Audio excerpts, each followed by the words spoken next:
नमस्कार दोस्तों, आप सभी को पता है कि 8 जनवरी को दोबारा सभी ज़िलों में ड्राई रन टेस्ट होगा।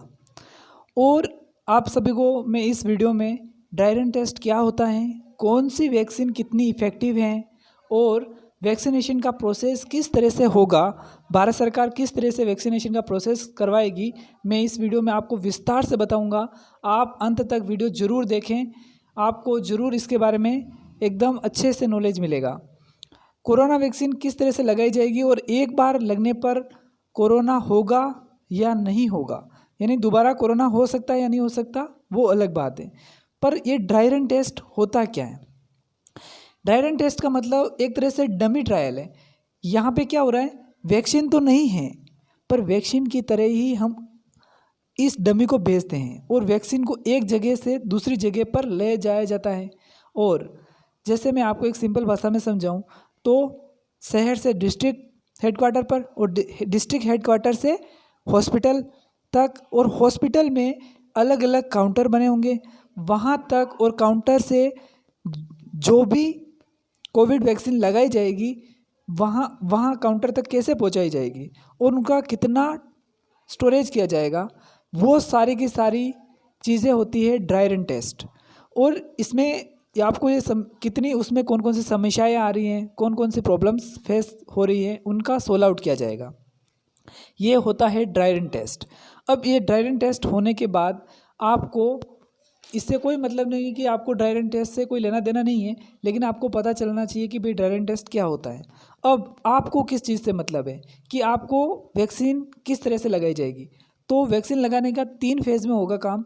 सबसे पहले तो आपको कोविन नामक एप्लीकेशन स्टोरेज प्ले स्टोर से डाउनलोड करके उसमें आपको रजिस्ट्रेशन करवाना होगा कि मैं वैक्सीन लगाना चाहता हूँ। तो वैक्सीन जैसे आप उसमें अपना डाटा फिलअप करोगे तो आपको एक डेट आ जाएगी और आपको किस हॉस्पिटल में जाना है और कितनी बजे जाना है, पूरा का पूरा एक डाटा मिल जाएगा। जब आप वहाँ जाओगे तो आपको एक अलग काउंटर पर वैक्सीन लगाई जाएगी, फिर एक अलग काउंटर वहाँ पर अलग स्टाफ होगा, फिर आपको अलग वैक्सीन लगने के बाद अलग वार्ड में रखा जाएगा आधे घंटे तक। फिर उसमें आप पर निगरानी रखी जाएगी कि आपको कहीं सिर दर्द तो नहीं हो रहा है, हेडेक तो नहीं हो रहा है, सांस लेने में तकलीफ तो नहीं हो रही है, उसके लिए भी एक अलग से स्टाफ होगा। दूसरा है कि दूसरे जो वो लोग जो कोविन नामक एप्लीकेशन पर रजिस्टर्ड नहीं हैं और वो भी वहाँ पर अगर पहुँच जाते हैं तो उनके लिए एक अलग काउंटर होगा। और उस काउंटर पर उनका रजिस्ट्रेशन किया जाएगा और उनको तारीख बता दी जाएगी कि इस तारीख को आपको आना है। ऐसा भारत सरकार क्यों कर रही है? क्योंकि इसमें कोई धांधली नहीं होगी, क्योंकि अमीर गरीब का कोई इसमें लेना देना नहीं, एक मानवता है। और इसमें आपको सारा का सारा डाटा कलेक्ट किया जाएगा जिन्होंने रजिस्ट्रेशन कराए।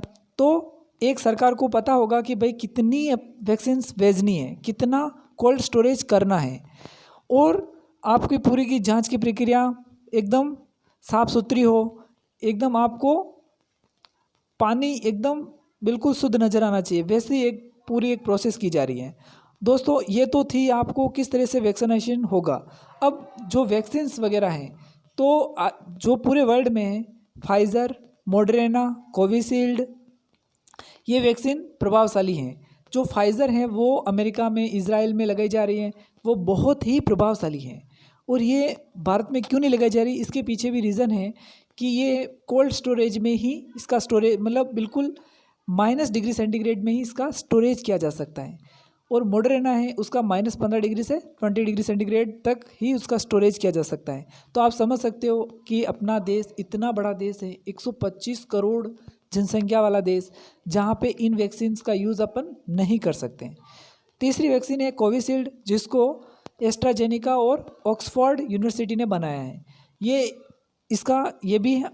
इसका भी DCGI से मंजूरी मिल चुकी है और ये 2 से 8 डिग्री सेंटीग्रेड पर वर्क करती है। तो इसका मतलब इसका अपन कोल्ड स्टोरेज कर सकते हैं। और ब्रिटेन एक ऐसा देश है जिसमें तीनों ही वैक्सीन लगाई जा रही है। और आपको सभी को पता ही है कि मध्य फरवरी तक फिर से लॉकडाउन ब्रिटेन में लग चुका है, क्योंकि वहाँ पर कोरोना का नया स्ट्रेन आ चुका है।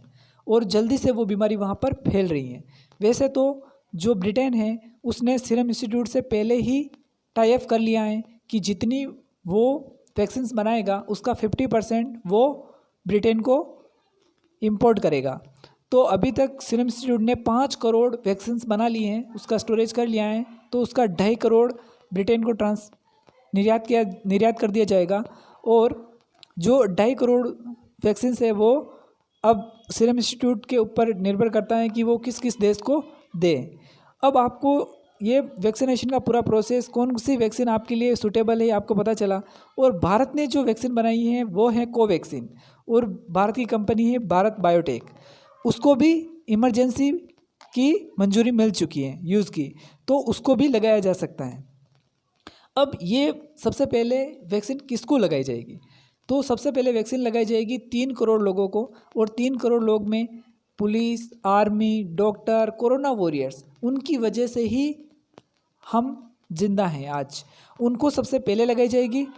फिर आम लोगों को, जो 70 से मतलब या तो बच्चों को या जो बुज़ुर्ग हैं उनको लगाई जाएगी। जिनकी इम्यूनिटी पावर ज़्यादा है उनको बाद में लगाई जाएगी।